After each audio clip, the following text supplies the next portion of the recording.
പൂക്കളെ ഇഷ്ടപ്പെടാത്തവരായി ആരും ഉണ്ടാകില്ല. തൃശൂർക്കാരുടെ കണ്ണിനും മനസ്സിനും കുളിരേകാൻ ഒരുക്കിയിരിക്കുന്നത് അക്ഷരാർത്ഥത്തിൽ പൂക്കളുടെ പൂരം തന്നെയാണ്. ഊട്ടി പുഷ്പോത്സവത്തിനോട് കിടപിടിക്കുന്ന പുഷ്പോത്സവമാണ് ശക്തൻ നഗറിലും ഒരുക്കിയിരിക്കുന്നത്. മകരമഞ്ഞും തഴുകിയെത്തുന്ന ജനുവരിക്കാറ്റും തൃശൂരിന്റെ പൂക്കാലത്തിനേകുന്ന ചന്തം പറഞ്ഞറിയിക്കാനാകാത്തതാണ്. പല വർണ്ണത്തിലും തരത്തിലുമുള്ള പൂക്കൾ കണ്ടാലും കണ്ടാലും മതിവരില്ല.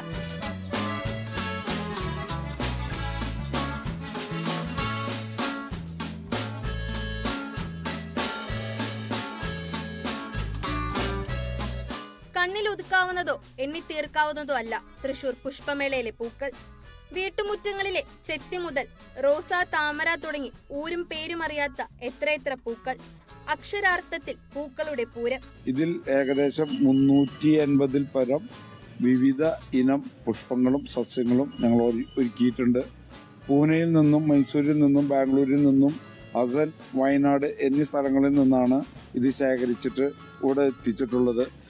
സൊസൈറ്റിയുടെ ഭാരവാഹികൾ തന്നെ നേരിട്ട് പോയി ഇത് ശേഖരിച്ചിട്ടാണ്, തെരഞ്ഞെടുത്തിട്ടാണ് ഇതിവിടെ എത്തിച്ചിട്ടുള്ളത്. തൃശ്ശൂർക്കാർക്കും ഈ വക പുതുമയാർന്ന ചെടികൾ പരിചയപ്പെടുത്തണമെന്നുള്ള ഉദ്ദേശത്തോടു കൂടിയാണ് ഇത്രയും റിസ്ക് എടുത്തിട്ട് ഞങ്ങൾ പോയി കൊണ്ടുവരാൻ കാരണം. പൂക്കൾ കൊണ്ടുള്ള മയിൽ, ജിറാഫ്, കോഴിയമ്മയും കുഞ്ഞുങ്ങളും ഇങ്ങനെ നീളുന്ന കാണികളുടെ മനം നിറച്ച കാഴ്ചകൾ ഒറ്റ നോട്ടത്തിൽ തുണി കൊണ്ടുണ്ടാക്കിയവയാണെന്ന് തോന്നിയേക്കാം ഇത് കണ്ടാൽ.